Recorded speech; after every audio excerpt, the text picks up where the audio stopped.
Good afternoon, everyone. I call this meeting to order. Welcome to meeting number 11 of the Standing Committee on Canadian Heritage. Once again, I'll be chairing today's meeting in Ms. Fry's absence, so we'll muddle our way through. And if anything happens to me, we have Mr. Shampoo on deck as our designated survivor, as our second vice chair. I do want to acknowledge that this meeting is taking place on the unceded traditional territory of the Algonquin and Anishinaabe people, and of course the territories of those who are attending virtually as well. Pursuant to the motion adopted by this committee on Monday, January 31st, 2022, the committee is meeting on the study of the status of the Artist Act and its impact on improving basic working conditions for artists. Today's meeting is taking place in a hybrid format pursuant to the House Order of November 25, 2021. Members are attending in person in the room and remotely using the Zoom application. The proceedings will be made available via the House of Commons website. I'm going to skip the next paragraph for those in person. You know the rules. For those participating virtually, I would like to outline a few rules to follow. As you may speak in the official language of your choice. You have the language option choices at the bottom of your screen of either floor, English, or French. If interpretation is lost, please inform me immediately, and we will ensure interpretation is properly restored before resuming proceedings. Before speaking, please wait until I recognize you by name. When speaking, please speak slowly and clearly. When you are not speaking, your mic should be on mute. A reminder that all comments by members should be addressed through the chair. We have 6 sets of witnesses with us this morning. Each set of witnesses will be given 5 minutes to make opening statements. When you get near the end of your opening statement, I will try to gently interrupt you to let you know when time is coming to an end. And if I do so, if you could wrap up in the last few sentences. And if you're not able to finish your opening paragraphs or opening statements, we do have written copies with us as well, but you may be able to make note of them in answers to questions. So, without further ado, we will go to our opening comments, beginning with ArtSpring with Mr. Howard Jang, Executive and Artistic Director. Mr. Jang, the floor is yours for 5 minutes. Thank you very much. My name is Howard Jang, and I am of Chinese descent and 4th-generation Canadian. And I'd like to take a moment to express my gratitude for the privilege of living and working on the unceded ancestral territories of Salt Spring Island, the Coast Salish First Nations peoples of Salt Spring, and our surrounding areas. Over the past 30 plus years, I have dedicated my career to building the right environment for the artists and the arts to succeed. Recently, I joined the Community Arts Center, ArtSpring, here on Salt Spring Island. Our cause sounds deceptively simple: to enrich lives and build community through the arts. But the impact is great and the potential is enormous. Prior to ArtSpring, I was with Banff Center for Arts and Creativity, where our cause was to be a resource for the advancement of arts, culture, and leadership. An artist-focused mandate. It showed me very clearly what environment was needed to support artists of all disciplines throughout their entire career. And most recently, as Executive Director with the BC Alliance for Arts and Culture and board member for the Dancers Transition Resource Center, the capacity and funding gaps were so obvious. It would be an understatement to say that the past 2 years have been the most disruptive in modern history and continues to be. It is also widely understood that the arts and cultural sector will be one of the last that will begin to enter a recovery period. In terms of recovery, we've been using the phrase for several months that there's light at the end of the tunnel. But I would certainly say that the light we see at the end of the tunnel is so different than the light we entered in on. With restrictions and mandates lifting, we are now beginning to see a clearer picture of what our new world will look like. Excuse the analogy, particularly here in British Columbia, but it feels like we've been hit by an earthquake and we are trying to rebuild from the ash and rubble. We know that we must rebuild to become earthquake proof. A comprehensive study released a couple of months ago from the UK entitled Culture in Crisis and the Impacts of COVID-19 on the UK Cultural Sector and Where We Go From Here provided a comprehensive understanding of what the cultural sector is facing. Culture in Crisis shares research findings from one of the world's largest investigations into the impacts of COVID-19 on the cultural industries. Over 15 months, research findings were shared in real time with policymakers and more widely so that the cultural sector policy and practice could be informed by evidence emerging from the project. 3 key findings for audiences. While the shift to digital transformed cultural experiences for those already engaged with cultural activities, it failed to diversify cultural audiences. And for the workforce, the cultural sector is undoubtedly at an inflection point and facing imminent burnout alongside significant skills and workforce gaps. And for organizations, in light of the pandemic and Black Lives Matter, many cultural organizations reevaluated their purpose and their relevance to local communities, which was complemented by increased local engagement. We need to rebuild with the goal of regrowth, reemergence, and sustainability. Our most single pressing issue is how our current models of funding can respond to the changed needs of artists, audiences, and communities as we move toward the new light of greater social, racial, and environmental activism in our work and presentations. The arts hold up a mirror of our world while it also points the way forward. Ford Foundation President Darren Walker says, "The arts create empathy, and without empathy, you cannot have justice." You have asked us to hear about how the Status of the Artist Act impacts on improving basic working conditions of artists.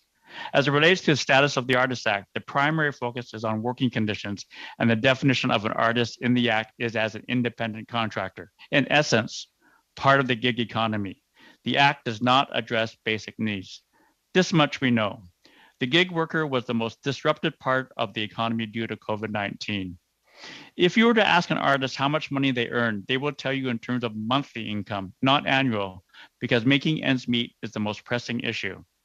The Canada Emergency Response Benefit provided $2,000 per month in guaranteed income, along with the Canada Emergency Wage Subsidy, which subsidized employee wages for eligible businesses.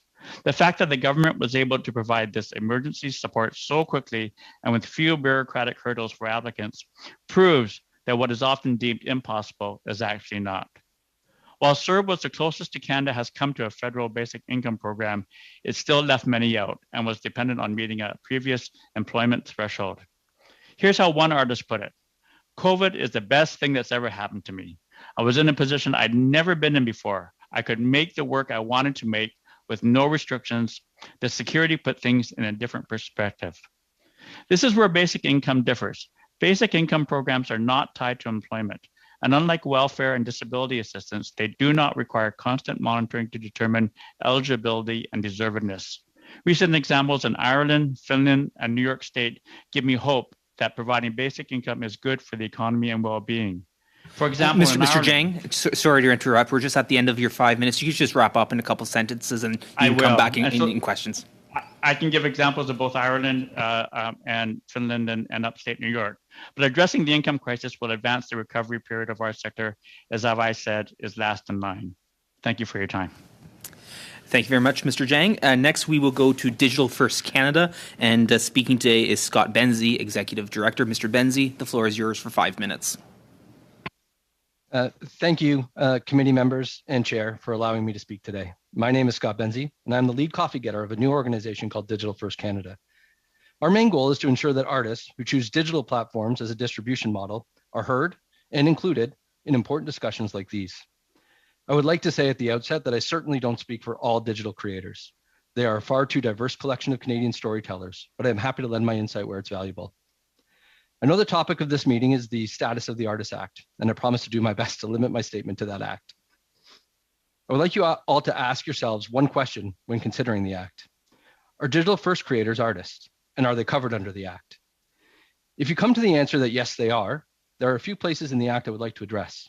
Under the proclamation, the importance to Canadian society of conferring on artists a status that reflects their primary role in developing and enhancing Canadians' artistic and cultural life and in sustaining Canada's quality of life.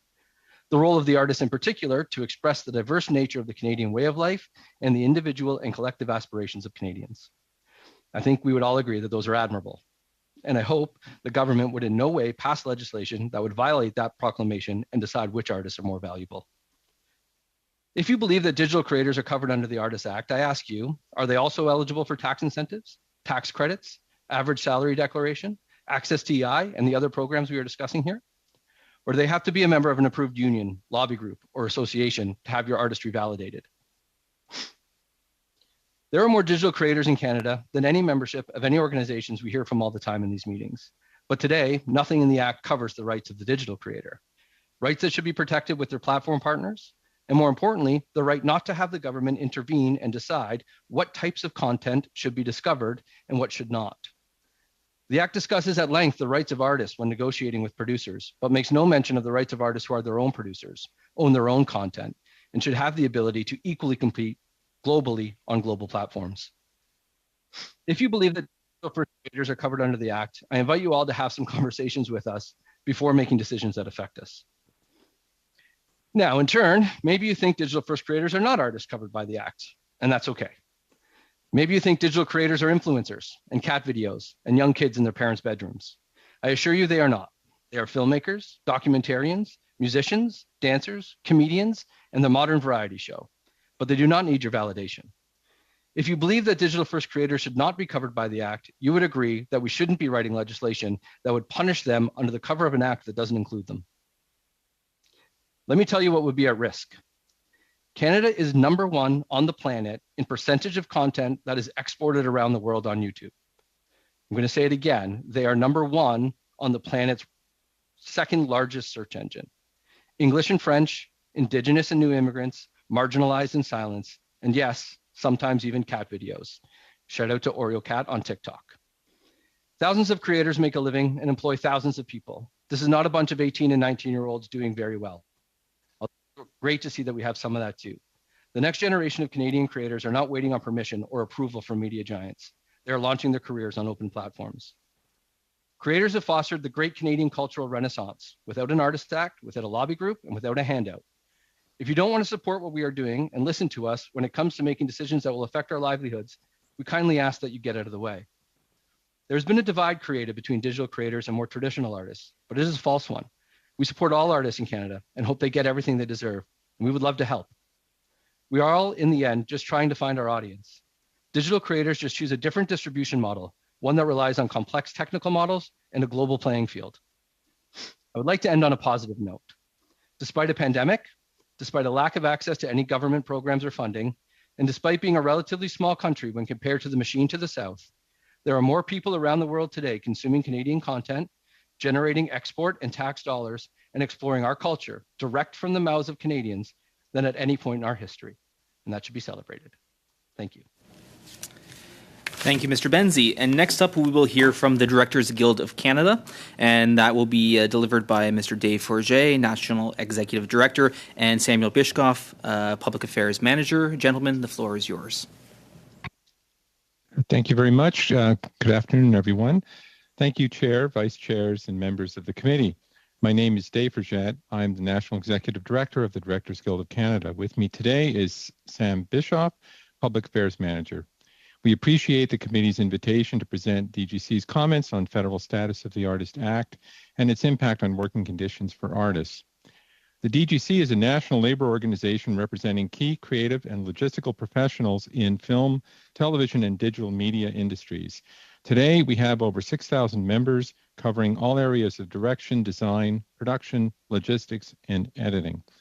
In 2018, the Canadian Industry Relations Board updated the DGC certification to represent the functions of director, assistant director, or first assistant director, computer graphics designer, set designer, location manager, picture editor, sound editor, and art director, excluding artists covered by the certification granted to other artist organizations.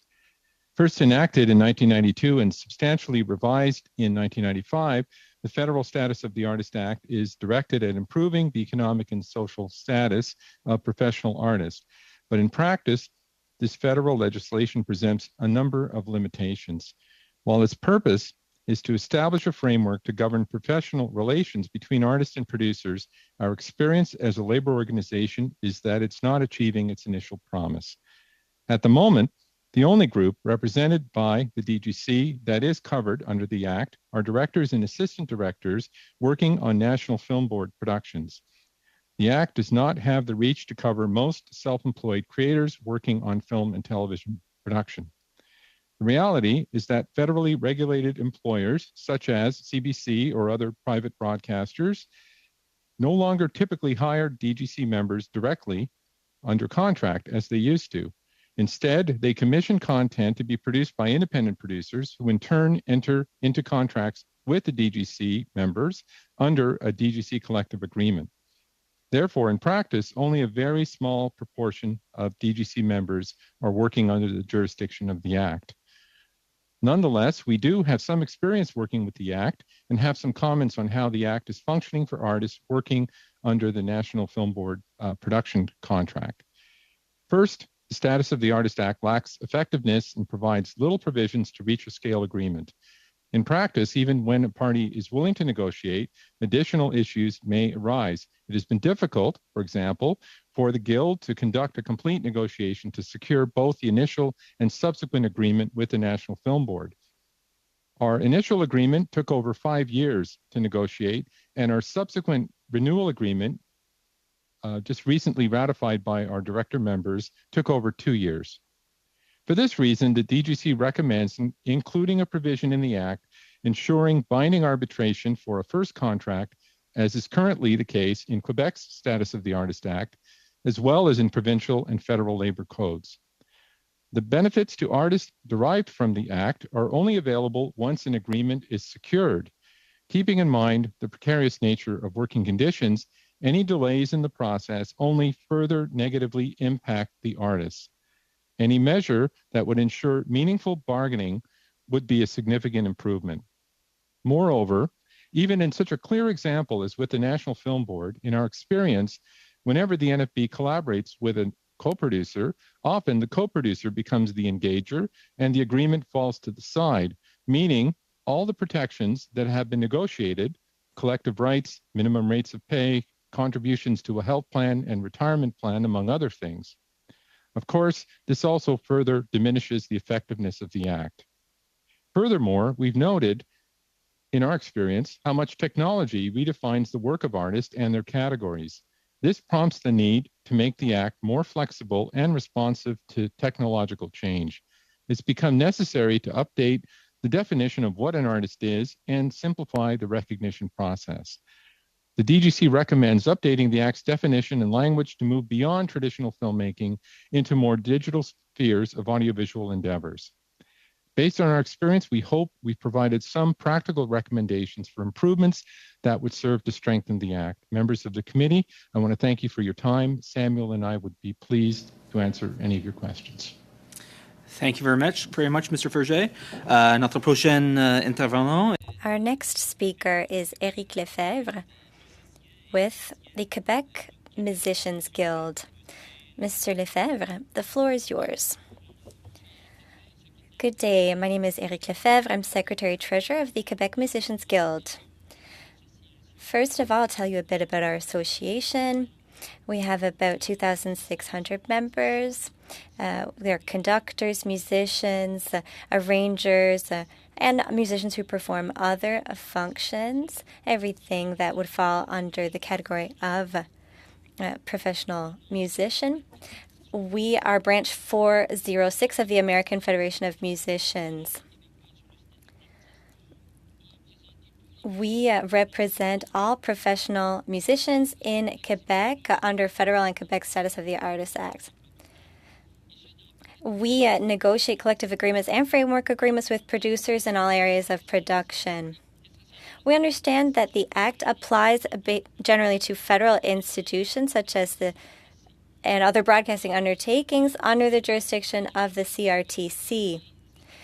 We note that the framework agreements negotiated with the CBC and the National Film Board remain important because of the norms and standards they convey, which are frequently applied by production companies that retain the services of artists under the jurisdiction of provincial governments. Unfortunately, that's not always the case, and we do face a number of independent producers for whom it is impossible to ensure that adequate working conditions are ensured with those producers. We believe that the Status of the Artist Act can play a much more important role with respect to royalties that may be received by performers, musicians, and singers when their recorded performances are broadcast or distributed on an online platform, either an audiovisual platform or a sound recording platform. A decision handed down by the Supreme Court in 2014 in Canadian Artist Representation versus National Gallery of Canada confirmed the ability of artists' associations to negotiate royalties to be paid to creators of pre-existing works. in a framework agreement under the Status of the Artist Act. This reality that was established by the Supreme Court, observed by the Supreme Court, is a step in the right direction and helped artists to benefit from that option to negotiate conditions to gain royalties when it comes to their musical performances. Also, as it relates to the Copyright Act, we would like to raise a point. In order to receive royalties from the exploitation of audiovisual productions, it would be important for artists to be able to receive royalties when their performances are on a TV show or a film or a video, for artist associations to be able to negotiate directly with federal companies and organizations under the CRTC jurisdiction, to negotiate a framework agreement for the payment of remuneration, regardless of whether a collective agreement or a framework agreement has already been reached with the original producer of the work.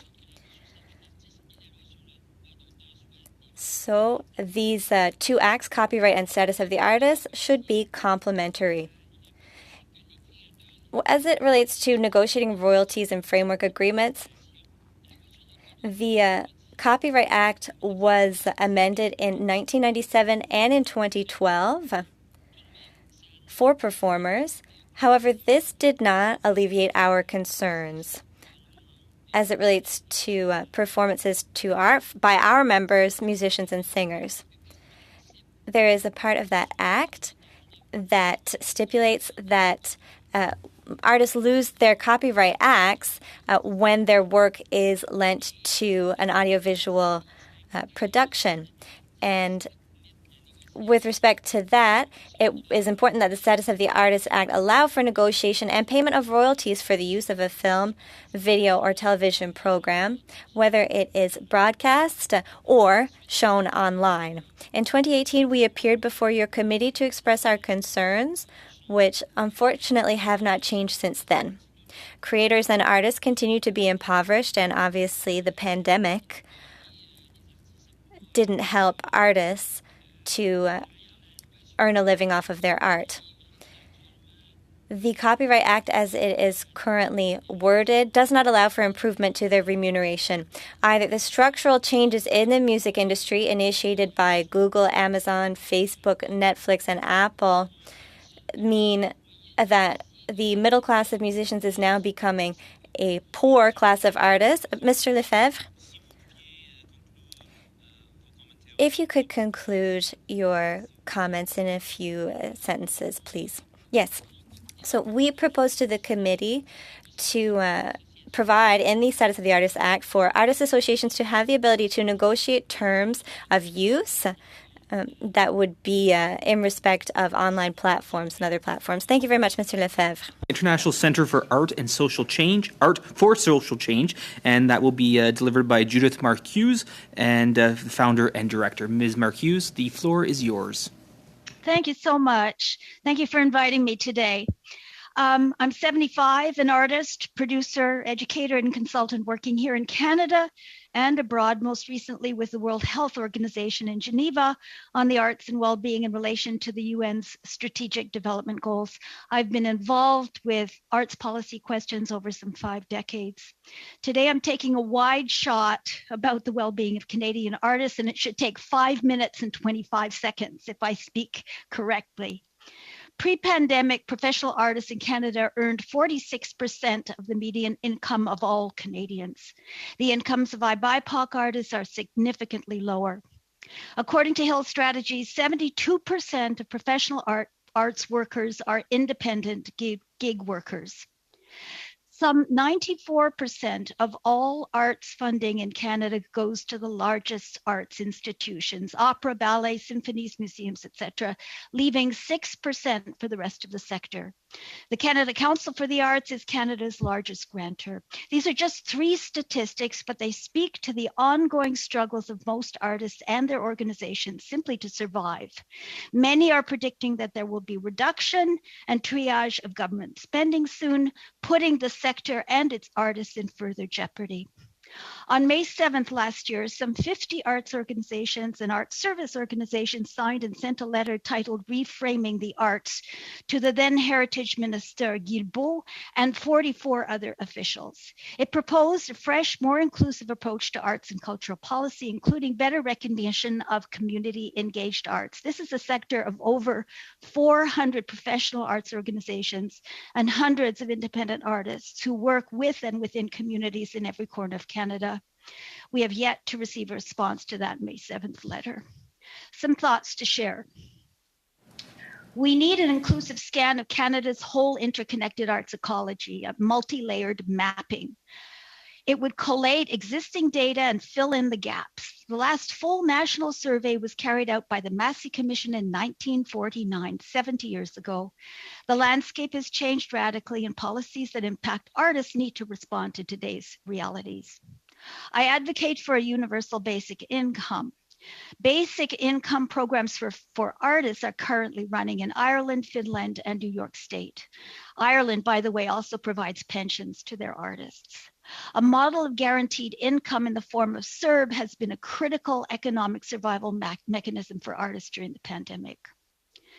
Status of the artist legislation will not fulfill its potential without changes to tax and labor codes, including income averaging for artists, tax relief for those who donate to arts organizations, such as the size of tax donations allowed in the US. We also need changes to EI that respond to the self-employed status of the majority of arts workers. I propose that Heritage support and convene dialogue with non-arts policymakers, and very importantly, with those who are now open to integrating the arts into their own change agendas, especially in the areas of health and well-being, the environment, social justice, housing, immigration, job creation, and economic development. These partnerships create employment. The doors to arts integration are more open than ever before, providing new earning possibilities for artists. Reinstate regular exchange across geographical and jurisdictional silos involving heritage officials, the Canada Council, provincial and territorial arts councils, municipal arts agencies, foundations, and artists. Some funders are currently really addressing the inequities of arts funding policies and adjusting them to become more inclusive and fair. Develop more clarity on Heritage's role vis-a-vis arts and culture. Expand Heritage's current very, very limited parameters for support of artists' professional training and capacity building. Develop new supports for community engaged artists whose work directly affects the well-being of families and communities. I advocate for the Canada Council to become considerably more transparent, responsive, and accessible to the artists it is tasked to serve. I would be pleased to provide more context for this recommendation. Arts education at all levels is a critical element of a healthy, interconnected arts ecology. Heritage can liaise with arts educators, researchers, national organizations, and policymakers. The situation for arts education across the country is truly dire, and jurisdictional barriers should not be an excuse not to talk. Look to policies that are working outside of Canada, the extraordinary success of social prescribing in the UK, pensions and other support for senior artists in many countries, arts organizations that are also social enterprises.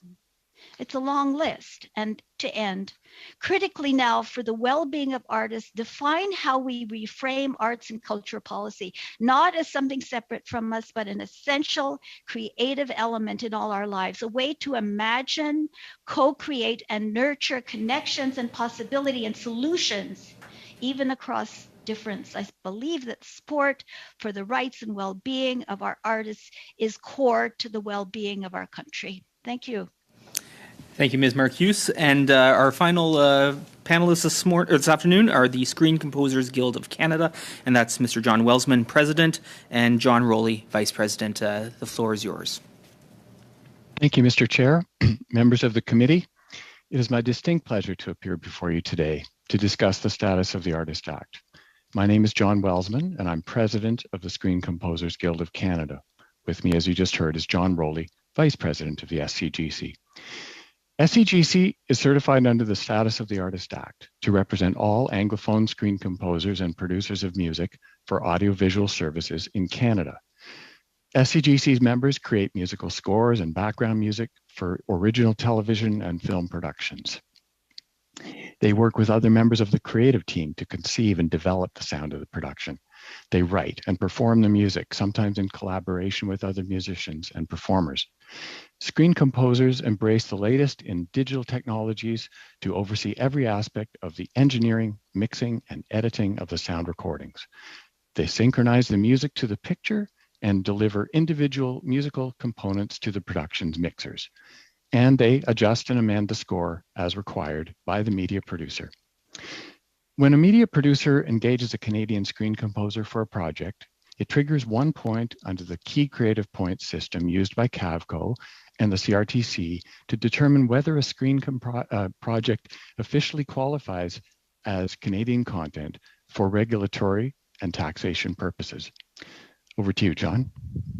The Status of the Artist Act is a key instrument for ensuring that artists and creators are equitably remunerated for their work by producers and other intermediaries who engage the services of key creatives and assemble their contributions into a finished TV or film project.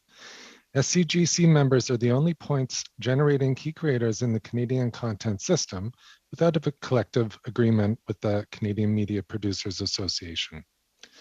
This leaves the screen composers that SCGC represents in a marginalized and vulnerable position, which some CMPA members exploit by demanding as a condition of engagement that SCGC members surrender their intellectual property rights and revenues, which rightfully belong to the composer as author and maker of the score under Canada's copyright framework. The demands from CMPA members are often accompanied by work for hire and work made in the course of employment language. Even though the Status of the Artist Act recognizes that artists and creators who are hired by producers are independent contractors, not employees. In fact, where such language is included in agreements between independent media producers and screen composers often go on to stipulate that no employer-employee relationship exists. Where producers demand a grant of screen composers' rights and revenues, demands are typically couched in this type of language as a take it or leave it condition. If the screen composer refuses, they won't get the job. I should note that this situation is unique to Anglophone screen composers in Canada, as ACUPAM, representing Quebec-based Francophone media producers, has entered into an agreement with SPAC, representing Francophone screen composers. Back to John Welsman. We have, on multiple occasions, requested that CMPA sit down in good faith and negotiate the type of scale agreement that the Status of the Artist Act makes possible, and that CMPA has negotiated with every other organization that represents creative and technical contributors to film and TV projects in Canada. Every time we ask, CMPA finds an excuse to avoid negotiations. Most recently, they actually told us they were too busy negotiating scale agreements with other creator organizations to talk with us. This situation is ironic given CMPA's strident advocacy in favor of regulated terms of trade to protect producers from forced buyouts by broadcasters. This is why SCGC has proposed 3 amendments to the Status of the Artist Act. SCGC respectfully recommends that, first, the definition of producer should clearly capture independent media producers. Second, forced buyouts should be a prohibited pressure tactic under the Act.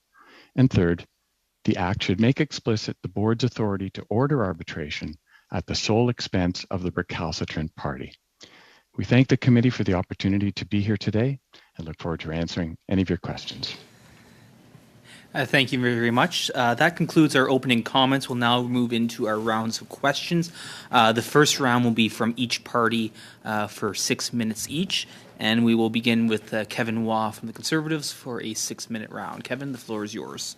Okay, thank you, Chair, and welcome to all 6 groups. And it's interesting looking at the status of Artists Act. Technological changes, you know, this is the big area, I think, that when we look at this act, should the status of the Artists Act be amended now? And I guess I'm going to send this to Mr. Benzie because you're digital first.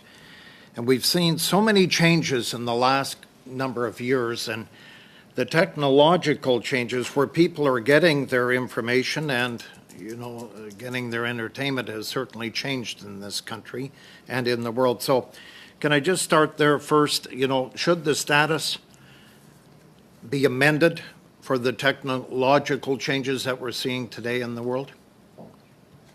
Thank you, Mr. Waugh, for your question.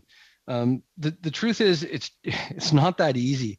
I think trying to lump an industry like ours all into one act with a bunch of different creators and artists with different needs would be really difficult, because half of our world is technology. Half of our world is understanding very complex algorithms and very complex technical decisions that our artists have to make on a day-to-day basis. You know, if there's going to be one catch-all act for all artists in Canada, I mean, it certainly should be amended to include technology and digital-first creators. But you know, it might be more fruitful to do separate, quite frankly, because you know, I don't know that, other than trying to find an audience, our needs are really the same. Well, I learned a lot from Monday, and then you backed it up, saying Canada leads the world in percentage of content that is exported today on YouTube. Darcy, Michael, and Orby Roy were here on Monday, and they gave us both their stories. Just thoughts on that? I mean, going back to the original stat that you quoted and that I quoted, you know, Canadian creators, 90% of their audience, Canadian digital creators, 90% of their audience consume their content from outside of Canada. So we're number one in the world. I think the COO of YouTube said there are other countries around 70 or 80, which is great, but we're the only one at 90. It's important because it's so different from conversations we're used to having about culture in this country. I don't know that for digital first creators, the importance of having their content prioritized and shown in Canada is as important as it is for some other artists. We have to compete globally on global platforms, and currently we're the best in the world at doing it. Yeah, you are competing worldwide. So, digital creators, are they covered under the Act? You mentioned, should they be covered under, or should they not be covered? What's your impression of, should they or should they not? Yeah, you know, the truth is I don't have an answer. I posed that question to you guys to have that conversation. I think it's important to, you know, as the act is now, it'd be silly for us to be in it. I mean, it doesn't even address any of our needs, but I really think that question is something to consider when we're talking about legislation going forward in this country. It's not like digital first creators are going away, or that, you know, our impact culturally in the world is going to be lessened in the next few years. So I think when we're making any legislative decisions, we really have to take a good, hard look at digital first creators and any impact that we might have on them. Well, it's probably the biggest growth area in this country right now. Would you agree? There's no doubt about that. And I think, you know, careful not to use words like new and emerging. You know, a lot of our creators have gone through with the, you know, my peers and colleagues here in traditional arts and found themselves just distributing digitally. These people have been doing it for a very long time. They've just chosen to find their audience a different way. Okay, thank you. I'm just going to move over now to John Welsman and John Rowley, if I can. Your agreement or disagreement right now with CMPA, how long has that been going on? We first approached CMPA through the DGC, who is present here today, in a sort of partnership back in 2015. And I forgot to thank you for your question. I'm sorry. Back in 2015, at the time we were told there was simply no appetite on the part of CMPA for sitting down with or including composers into the agreement. Since that time, we've approached them 3 times. And we've been met with simply the door is closed at this time. There's no interest, or we don't have time. And the most recent one, as I mentioned. Yeah, that's disappointing, isn't it? Because the composing of music, we often in media, sound is the most important thing. And so when I heard your story, you don't have an agreement. The composing of music is the most important thing in any production. And I think that should, 7 years later, you're trying to get an agreement. That should be, as all former broadcasters, wild sound and music is number 1, picture is second. So I feel your pain here in committee here today. I appreciate your thoughts and couldn't agree more. And over time, I had never imagined I'd be appearing before a heritage committee to talk about this, but over time it's become clear that there just isn't any interest on their part. And because of the unclarity in the Act, and this speaks to one of our suggestions for the Act, because of the slight unclarity, I suppose CMPA doesn't feel compelled to sit down with us. But the intent of the Status of the Artist Act was to give groups like ours, who are certified under the Act, the power to bring these federally appointed entities to the table. We did undertake a few years ago with CBC. That was before 2015. CTV. I'm sorry. And we kind of got caught when they were purchased by Bell. I do have to stop you there, Mr. Welsman, but maybe we'll have another chance to come and finish that thought in another round of questioning. Mr. Coteau from the Liberals, the floor is yours for 6 minutes. Well, thank you very much, and I want to thank everyone for their presentations. They were really insightful, and I just want to say I have a lot of respect for artists in Canada.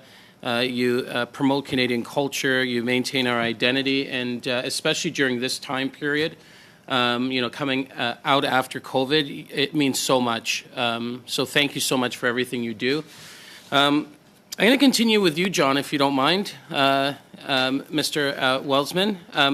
So I just had a couple of questions really quickly. So you're saying that when someone in your field creates music as a composer for a TV show, a movie, technically you don't collect the royalty rights afterwards for that content? Is that correct, usually? At the time a piece of music is composed under the Copyright Act in Canada, the composer is the owner, the sole owner of that copyright. When we negotiate our deals with independent producers, there is an imbalance of power. We have to face it here. And in that negotiation, they are frequently asking us to assign the copyright to them or a portion of it. And that effectively means that a portion of the downstream revenue, the royalties that would come to us through SOCAN or SODRAC, formerly SODRAC, would then be diverted to to the producer or shared in some way. So I'm going to jump back in. So you're saying that like once it's created and there's negotiation, it could be, you can receive 20% royalty rights. They get the 80% for future use. I'm just making this up. But you're saying that it's really hard as a composer to really negotiate. Otherwise, you just go to somewhere else. Like, why can't you just negotiate a better deal? Well, there are other composers, and they do essentially, it's a take it or leave it proposition for some members of CMPA. We should be clear here. This is not all media producers by any stretch, but it's increasingly common that they're exerting that pressure, and we have had mid-career composers who aren't starting out. They should be commanding their full rate with an offer on the table that could be 1/4. So I'm going to jump in, John, and I'm not trying to be rude. It's just that I've got 6 minutes and I've got a bunch of questions. I think this is a very interesting point. So you're saying in Quebec, explain this. In the Quebec model, they have a system in place where there's a negotiated collective agreement that protects composers like yourself. So they often end up with much better deals. Is that what you're saying? That is essentially it. Okay. So I'm gonna jump now to Mr. Eric Lefay. Is that from the Music Guild of Quebec? Yeah, Monsieur. Sir?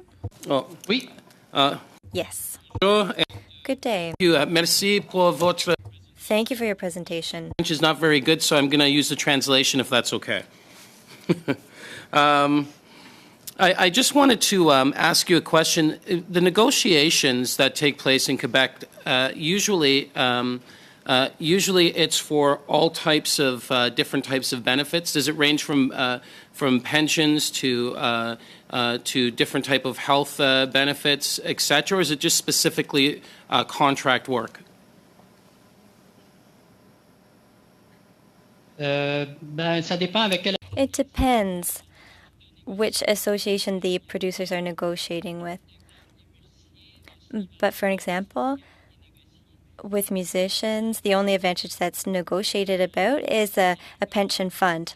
Also, there's the Union of Artists, another association that succeeded in negotiating for a pension fund as well as collective insurance for its members. But in general, the only social benefit, and I'll give you another example, the Producers Association, they succeeded in negotiating one thing, and this was a contribution to an RRSP, a pension fund.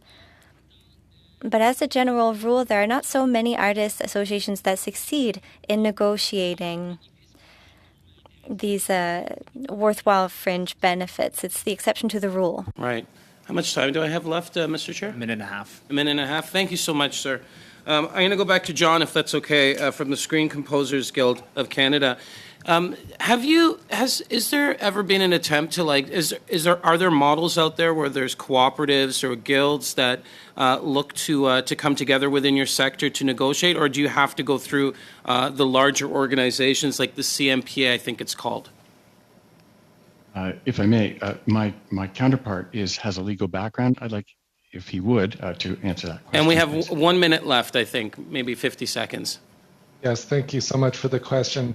I guess if I can reframe that a little bit, all of the other points generating key creatives within the CanCon system do have agreements with CMPA.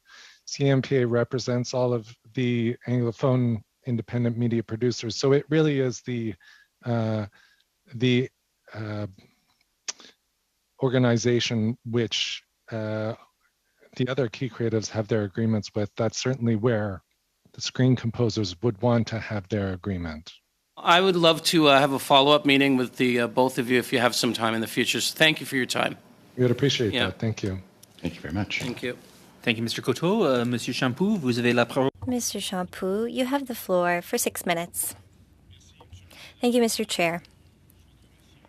I also wish to thank the witnesses who presented to our committee today. It was a pleasure to have you with us. We benefited from your comments. I'd like to begin by speaking with the Mr. Forget or Mr. Bischoff from the Directors Guild of Canada. You spoke of difficulties that are facilitated by the Quebec status of the Artist Act as compared to the federal version of the Act. What would your recommendations be to make it so that the federal Act would also facilitate your involvement with producers? Thank you for your question, Mr. Champoux. I'll answer in English because I don't want to make any mistake. Well, we're asking for for a provision to be included, in particular for first agreements, that there be binding arbitration. If negotiation in the first instance is not successful, what the Quebec law provides for is a binding arbitration that will ensure that an agreement is in place.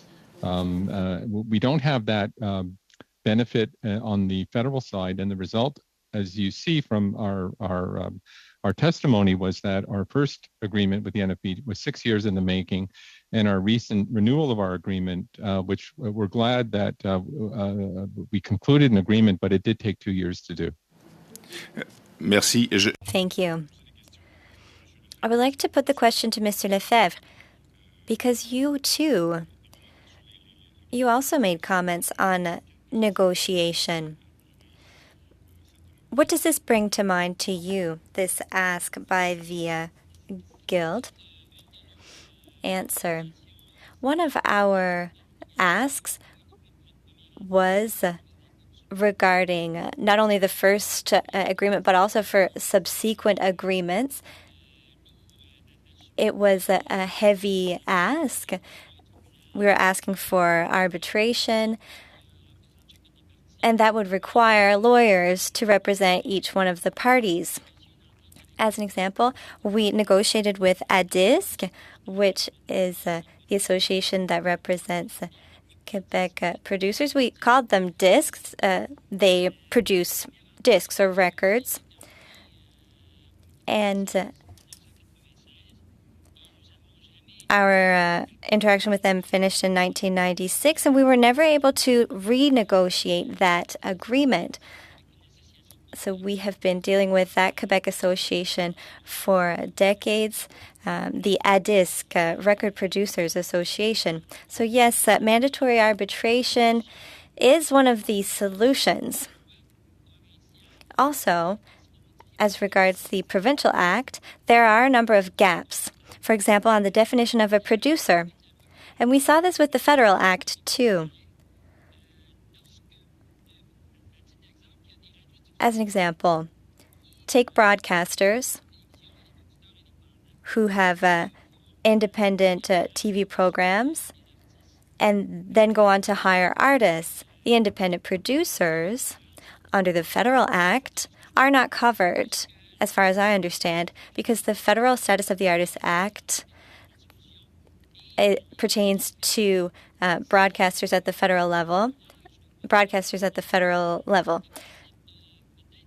But it could be possible to designate the producer specifically so that it would be more easy for example, for us to negotiate it with CTV.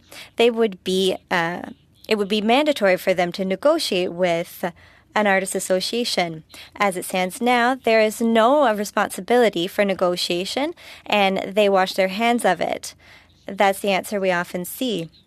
So if we had that ability to be able to carry out that negotiation, we would, in that case, have a lot more ease making sure these artists have reasonable working conditions.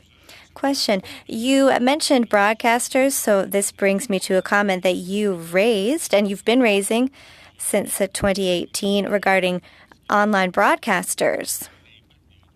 What was the impact of streaming broadcasters and online broadcasters on your specialization?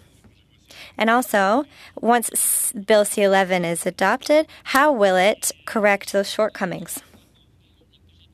As I understand it, C-11 makes it so that online platforms will be under a certain CRTC jurisdiction, which could help out the Status of the Artist Act to make sure that online platforms become an intervener. Because as it stands now, we can't ask any online entity to come negotiate with artists. That is currently impossible. So, as we were saying regarding online platforms, they have made significant changes to the ways people consume music and visual arts.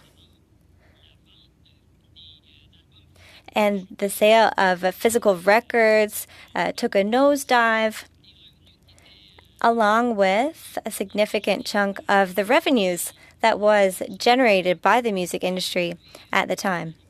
Now that revenue is going to online platforms, which are used elsewhere in the world outside of the country. A CD that cost $25 could have led to... Oh, thank you very much, Mr. Lefebvre. I'm sorry, but we must move on to the next speaker. And it is your round with 6 minutes. The floor is yours. Merci beaucoup. Thank you very much, Mr. Chair. And I thank all of our witnesses today, both for your contribution to Canadian society and your contribution to our economy. because artists contribute in several ways. And we're pleased to see that you're healthy and safe during this ongoing pandemic. Mr. Lefebvre, I would like to begin with you. You mentioned mandatory arbitration. You mentioned people who enter into mandatory arbitration, and you mentioned how this can be a disadvantage to artists. I have two questions. First, should we find a way to support artists in the context of mandatory arbitration? And secondly, for online streamers and web giants, you raised a problem that is quite serious. And do you believe that techniques and tools like arbitration can be helpful when it comes to web giants? Answer. Well, I'll just come back to what I was saying. It's better to have arbitration than not to have any arbitration at all. We have experienced that. We're still negotiating. We have been negotiating for over 20 years with an association without reaching a collective agreement. It is preferable to be able to go to an arbitrator, and then the arbitrator will determine the working conditions. But I was just saying that the situation can be cumbersome. The process, rather, can be cumbersome. And it can be impossible, in fact, to renew the working conditions because the contracts aren't renegotiated for years and years. It's possible for the other party to stay at the same point of view, and it doesn't improve working conditions for artists. As it pertains to web giants and online platforms, it's currently impossible to negotiate with those entities in the current regime. But if Bill C-11 is adopted, that may make it possible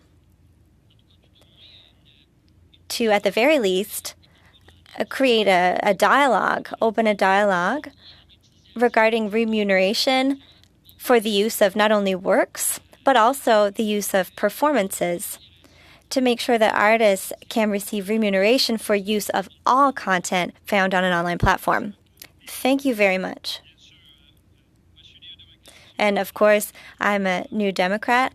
I'm for mandatory arbitration, but it has to be something that is also useful to artists at all stages. Thank you very much. And Mr. Welsman now, because both of you mentioned as well, binding arbitration as being essential. And thank you very much for giving us some idea of what it's like to conduct negotiations with the National Film Board, with the CMPA. To what extent do we need to make sure that the binding arbitration is in place, but also that that it isn't to the disadvantage of artists, that there are resources available as well? And how would that change the status of the Artists Act to ensure that you're actually getting negotiations with these institutions that are on good faith? Thank you for the question, Mr. Julian. Again, because of his legal background, I'd like John Rowley to respond if he would. John, you're muted. Yes, thank you. In terms of the kind of support that would be meaningful, I think this notion of the cost being at the recalcitrant party's expense in the case that they dig in their heels and refuse to move negotiations forward in a meaningful way, that would be a useful tool to enable an organization such as ours without huge resources to if the changes are made to the definition of producer, to be able to put CMPA on notice and then to move things along. And if things are not moving along, then to make an application to the board and have the board step in and impose arbitration. Thank you. Mr. Forget? Yeah, thank you very much for the question. I think there's certainly a consensus that having binding arbitration would help the process, and what it would do is ensure that a deal is secured.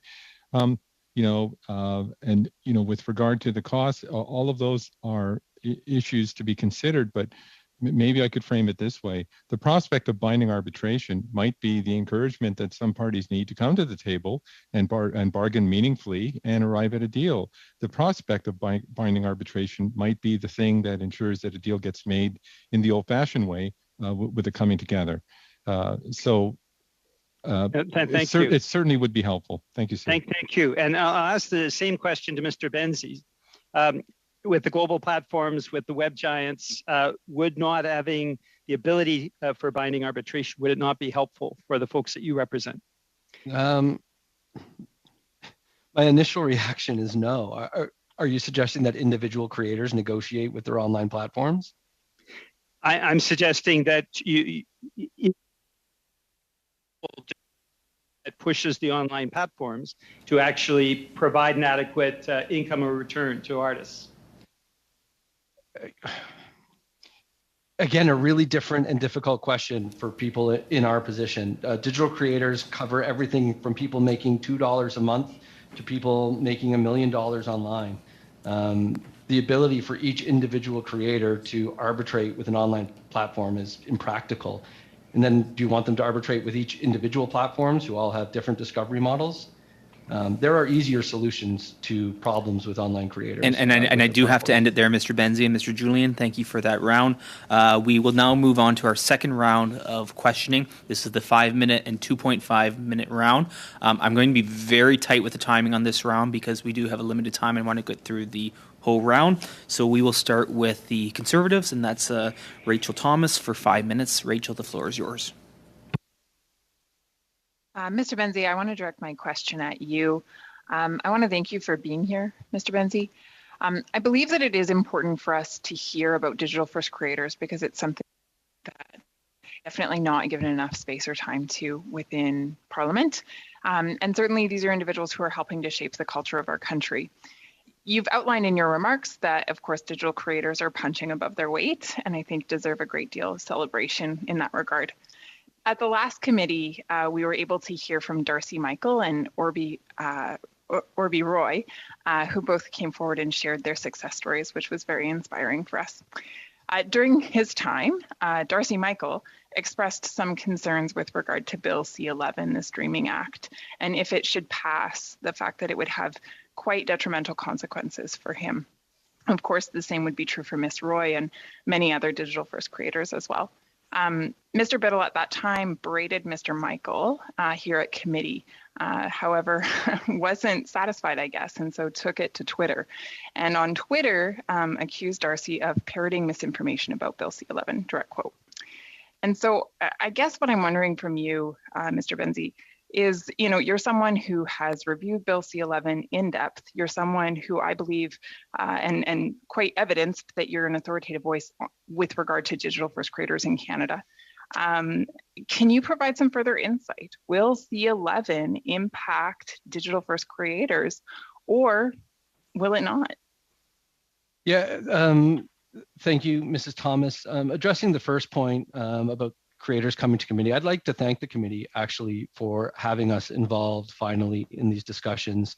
You know, digital first creators don't have lobby groups. We don't have associations, which why, Mr. Julian, you know, your question to me about negotiating with the platforms is just impractical for us. We don't have teams of lawyers and lobby groups that can put all that together.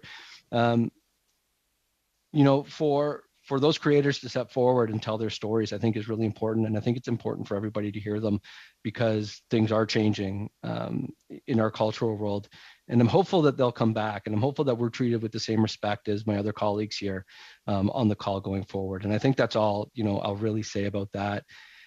To the exact I mean, throwing around terms like misinformation, the fact of the matter is Darcy was absolutely correct. This bill will have a dramatic impact on digital first creators. Our argument can be made that user-generated content is absolutely still in this bill. That exemption clause 4.2 is far too vague. It's far too broad. There are no guidelines. It basically includes the entire internet. And I'm hoping when you guys, you know, when you start to debate C-11, that we're welcome back to this table to have that discussion. One last point I'll add. You know, terms like parroting misinformation, and I've heard it myself with conversations with heritage members and with other MPs that we just don't understand the bill, or we're not smart enough to understand the bill, or we don't get it, or we're just parroting misinformation. It's condescending and it's not true. And hopefully you'll listen to us when we're having these conversations going forward. Mr. Benzie, thank you for your answer to that. And I just want to give you opportunity, I guess, to expand on that a little bit more, because we've heard from the Heritage Minister that in no uncertain terms does Bill C-11 include user-generated content, that C-11 has fixed that mistake from C-10. I guess I'm just wondering, what would your response to that be?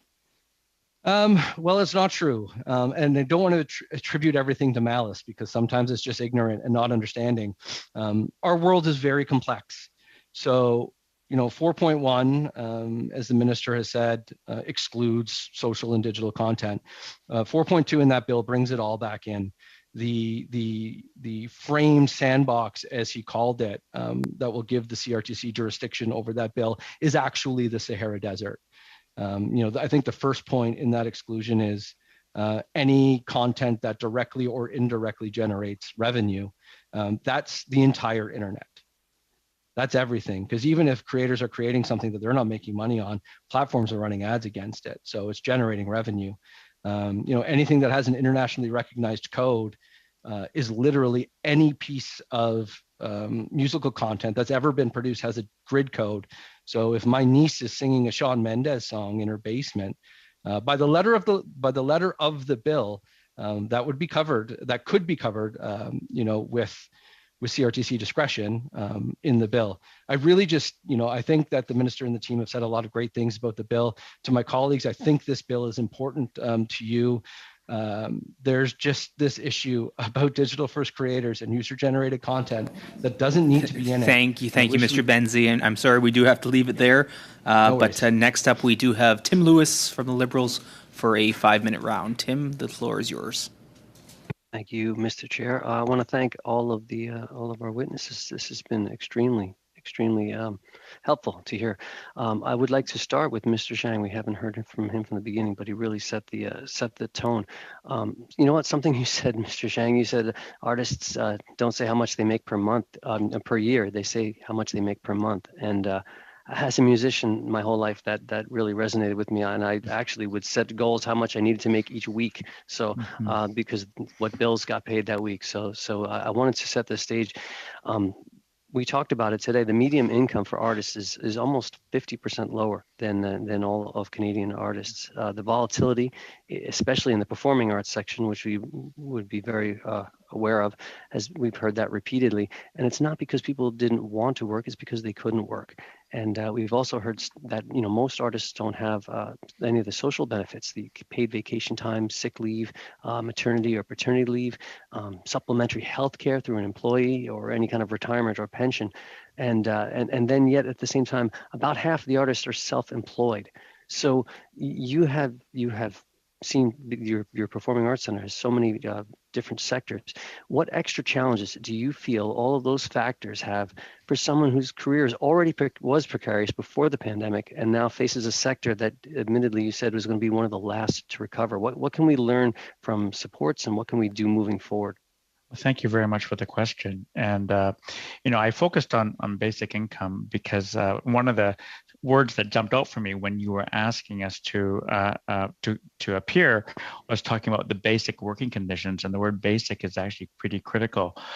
One other area that I actually did not have time to get into, and it's not necessarily a federal area, but is the area of housing as well, and the issues around housing. So when we talk about basic needs, we are talking about, as I said, the reference to stating your income in terms of monthly income doesn't. It comes from a long study that has been done of 200 artists interviews that I read of artists that are just they're not the celebrity artists. They're the ones are really trying to make it on the bare minimum. Housing is the issue, income is the issue, and housing as also relates to not just where they live, but where they do their work. studios in which they need to work in, the areas, the equipment that they need to have. When I was at Banff Center, one of the things we did do to encourage a residency was, instead of paying for the residency in their home, we actually paid for them to rent equipment so they could actually do the work they needed to do. And so these basic needs are the infrastructure is really what's at stake right now. Well, I thank you. I wish I could expand, but I wanted to move on just because my time is limited. But actually, the Screen Composers Guild, Mr. Welsman, Mr. Rowley, I know we don't have to mention it now, but one of your asks that we had talked about was childcare as well, which would fit in with housing and those kind of supports, just as supports for people in need. But we heard take it or leave conditions from you. We heard surrendering legal creator rights, and we have spoken. You and I have spoken about maintaining legal creator rights and those copyrights. So I know we've heard it before, but I think it just bears repeating that you're the only key creatives in that Canadian content certification system that is asked to surrender their legal creator rights. Yet you mentioned that Quebec doesn't have that condition. So what can we learn from the Quebec model? And also, if you don't mind expanding on one of your asks, which is the definition of a producer, to make sure we capture those independents. Thank you, Mr. Lewis, for the question. Briefly about the Quebec situation, it's AQPM, the producers organization in Quebec, which negotiated an agreement. I believe it was under the provincial status of the Artist Act in Quebec. Whichever is the case, they have an agreement with the Composers Guild, their SPAC. And so this ask from producers doesn't take place in Quebec. So we are treated differently in English Canada. If I could ask my colleague again, John Rowley, to expand on that. And if you could do so in about 20 seconds, that'd be great. Thank you. Tim, the second part of the question related to? Independent, capturing the definition of producer, capturing independent. Yes, right now the act is ambiguous as to whether those producers who actually execute on the broadcaster's requirements to participate in a CanCon system, it's unclear.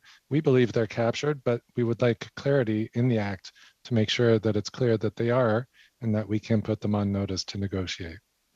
Thank you for that round, Mr. Lewis. We will now move on to Monsieur Champoux pour 2.5 minutes. For 2.5 minutes.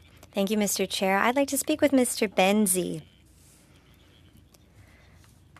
to set the facts straight here. We have TikTokers. We can call them TikTokers. We see them enjoying a lot of success, which is great. And we heard you mention the fact that sometimes it's condescending when it's said to you that you don't understand the bills. There's also the context of the status of the Artist Act. We're very open to artists, and I'll call them artists, Mr. Benzies, who produce their works on digital platforms. And I welcome them with open arms and a wide open gateway, wanting to properly include them, and above all, respect the fact that they don't need to be regulated when it comes to user-generated content. I find it a bit strong when you and people from your industry come here and treat us as if we don't know what we're talking about. With that said, you were raising the fact that you weren't completely convinced. If we saw you as artists, I think you are an artist in full standing and full rights.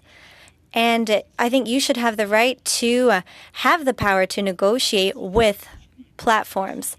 Mr. Michael, a former witness whom my colleagues have quoted, mentioned the danger of regulating such an industry, but he was very proud to say that he was a member of ACTRA and that he contributed to his pension and other benefits. So perhaps this is an initiative that could be taken on by your organization. But again, I'll repeat that you have been treated by condescension by MPs who you've met with. I've never been asked to meet with anyone from your organization, but it would be a great pleasure for me to meet with you. Online platforms, etc., when we sit down with them, they know that broadcasting activities can and must be regulated, and they agree with it themselves. And we agree that it's necessary to protect freedom of expression, and that users who want to share content that they created online must do so without being submitted to the same regulation as broadcasters. So I think that we can come to an agreement. We can sit down and hear each of our objectives on each side. So I think that we should treat each other respectfully here. We might not understand everything about your environment, but we're open to hearing everything. Thank you, Mr. Chair. Thank you. Merci beaucoup, Monsieur Champoux. Thank you very much, Mr. Champoux. Round, we will move on to Mr. Julian, who has 2.5 minutes. Mr. Julian, the floor is yours. Merci beaucoup, Monsieur. Thank you very much, Mr. Chair. I wholeheartedly agree with Mr. Champoux and his comments that he just made. I think it's important for us to get to the bottom of issues and to ask the right questions. And it's also important for both sides to feel respected. With that said, I'll come back to Mr. Jang. Mr. Jang, I wanted to ask you to complete you as you were giving your presentation. You were going to speak more about the examples in Ireland and upstate New York. I know that you have other examples as well to give us. We've seen in other countries that artists are actually supported by things like a guaranteed livable basic income. Are these the kinds of things that can make a difference? And what are the international examples that you really want to give us or reiterate? Thank you very much. I do have some three examples that I mentioned from Ireland under that country's basic income program. $6 million was earmarked for $1,000 monthly stipends for up to 130 artists and cultural workers. So their recipients received their first disbursements early this past year, with monthly payments to continue for at least the next 6 months. And in Finland, there was actually a 2-year study of the treatment for basic income. A group of 2,000 randomly picked, initially unemployed people received a guaranteed, unconditional, and automatic cash payment of only a modest 560 euros per month instead of basic unemployment allowance and similar amounts. McKinsey did a report on this 2-year study and released it just earlier this year. The final results from that are in, and the findings were intriguing. The basic income in Finland led to small increases in employment, significantly boosted multiple measures of the recipient's well-being, and reinforced positive and social feedback loops. And then in upstate New York, they launched a pilot of universal basic income for 100 Ulster County residents. And those residents received $500 monthly checks for a year and must make less than $46,900 annually. So and the results are coming in on this kind of real basic need, and it goes to the issues around what are the nets that are there to really support the work. And I quoted the artist who talked about just the impact of here in Canada, the impact of the CERB program, and what that actually did to actually free them up to actually create the work that they wanted to create. Thank you, Mr. Jang, and thank you, Mr. Julian. That concludes that set of questioning. Next round goes to Ms. Gladue, and Marilyn, you have 5 minutes. Thank you, Chair, and thank you to all the witnesses. As a recording artist myself, and an author, and a former stand-up comic, certainly the arts are quite important to me. And so I want to start by talking about who's covered by this act and who's not. So I'm going to start with Mr. Benzie. You had made a bit of a reticent comment about whether you were covered or not. Is there a concern about if you were covered that you would be overregulated, or what is the concern there? To be completely honest, I had no idea this act existed up until about a month ago. Digital first creators have never had to operate under any rules or regulations to make themselves successful. We've never really needed the government to intervene on our behalf. So this is all relatively new to us. I don't actually believe I can give you a very good answer But the act itself speaks nothing to today about our world. Right, but you haven't been regulated and there hasn't been any problem. Is that fair? That's correct. In fact, our organization didn't exist before Bill C-10, and I hope it doesn't exist 6 months from now. But we'll see where that goes. Very good. And Mr. Forget, you talked about how this act doesn't cover self-employed artists. And we saw that in some of the programs that the government rolled out, that anybody that was self-employed kind of fell through the cracks on that. So do you think that the self-employed artist should be part of this act? The act does cover self-employed. I think we're talking about here is precarious workers, gig economy workers. So essentially, when you're hired, and I'll give the example of our directors, when they're hired by the NFB to direct a production, they are hired as a contract worker. They are only hired for the purpose of fulfilling that task. So the contract that engages them for that work is subject to the act, and then the contract that covers all of the directors who do similar work for the National Film Board, those contracts are negotiated collectively by the Directors Guild. So it's just keeping in mind that we're not talking continuous employment engagements. And by the way, if you'll permit me, just a quick comment. In our last renewal with the National Film Board, we actually included a provision for TikTok videos.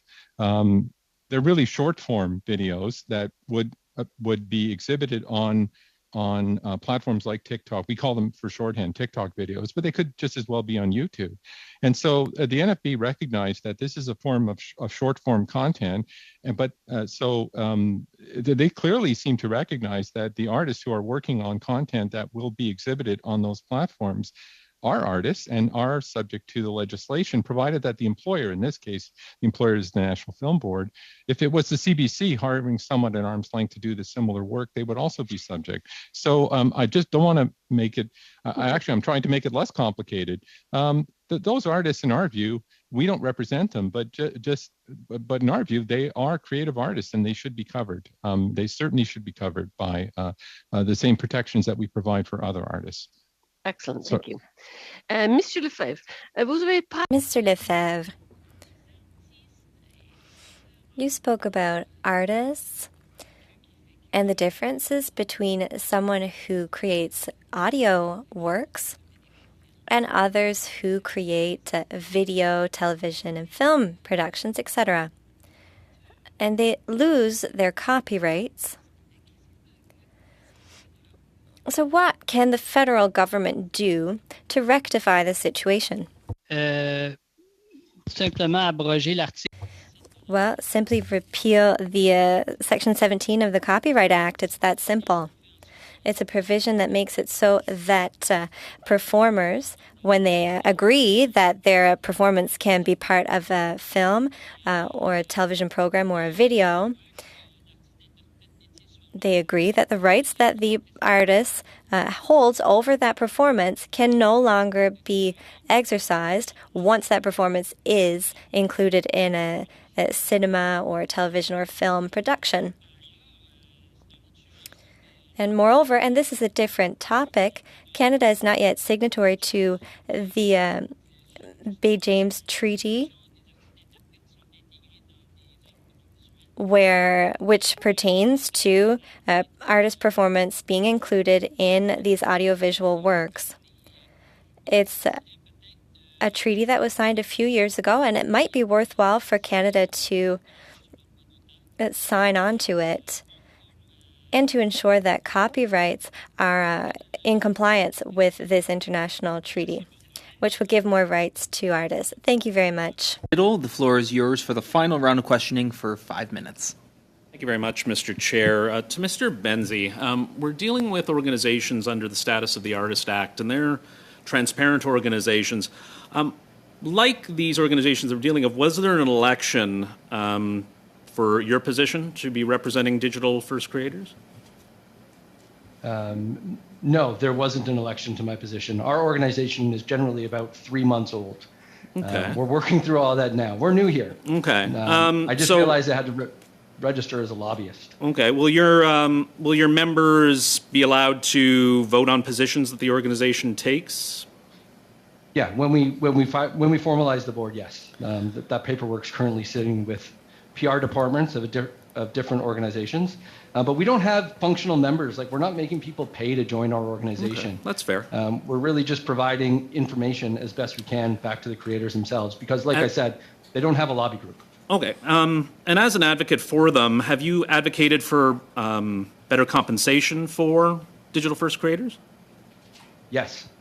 I don't see that on your website or on your Twitter account, but have you advocated for more funding for production for digital first creators?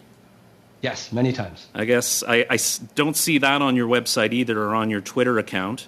Have you advocated for better... do I have a chance to explain it? I'll keep going. Have you advocated for better training and development for online creators? Yes, we run workshops all the time. In fact, we did a program called Road to Freedom, where we went into Indigenous communities and trained young Indigenous voices on how to be digital creators, and left behind gear and information and infrastructure for them to continue to be Canadian storytellers. We run workshops every year for digital first creators. We have another organization called Buffer Festival, which is an arts festival. Digital First Canada didn't exist because it didn't need to until C10. And from your comments, I guess I'm concerned that your organization is more of an anti-C10, anti-C11 organization than a pro-creator artist organization. And I guess my concern is that these platforms have incredible unchecked power over creators.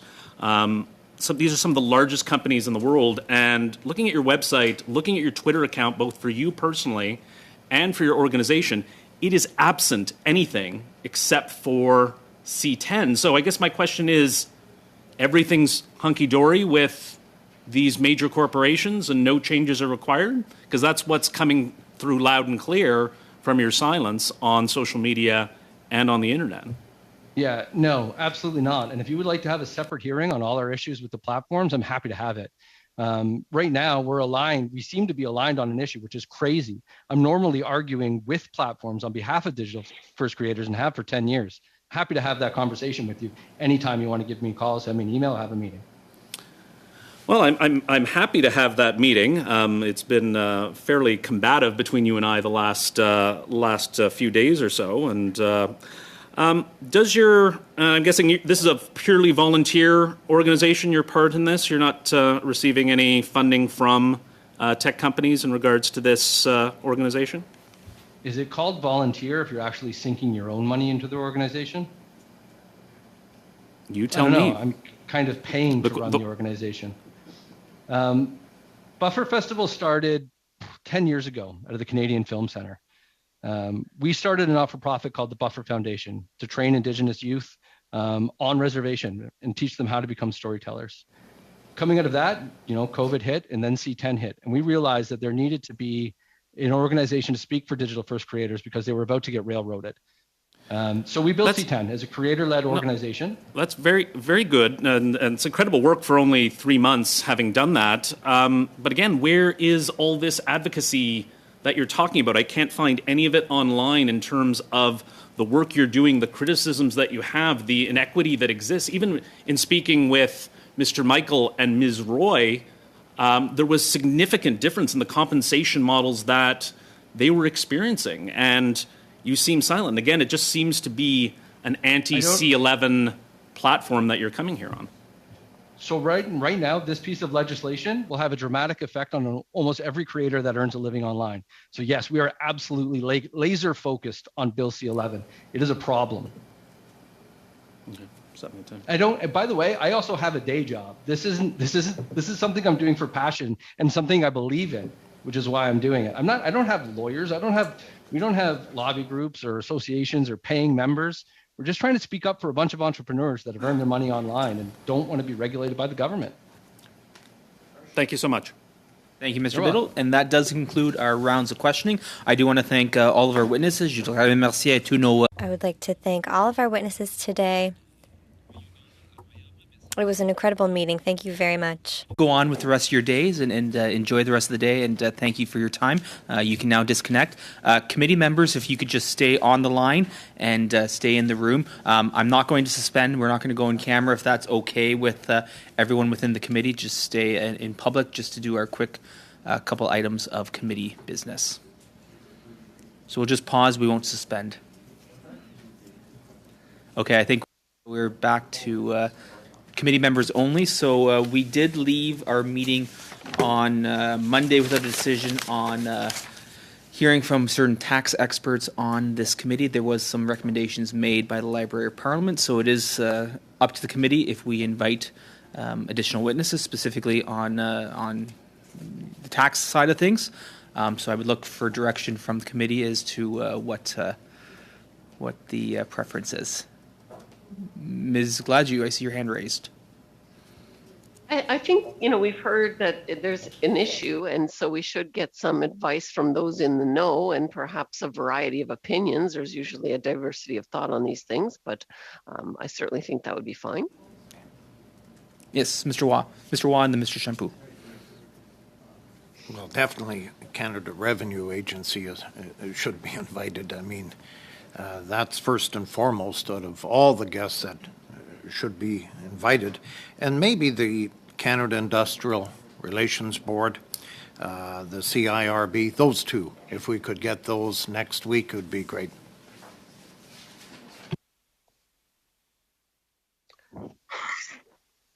And while the chair, 3 minutes left. Yeah, while the chair, we have been advocating for years, as you know, but today the Saskatchewan Budget Boosted Grant Program, we're back in the film and television industry in my province of Saskatchewan.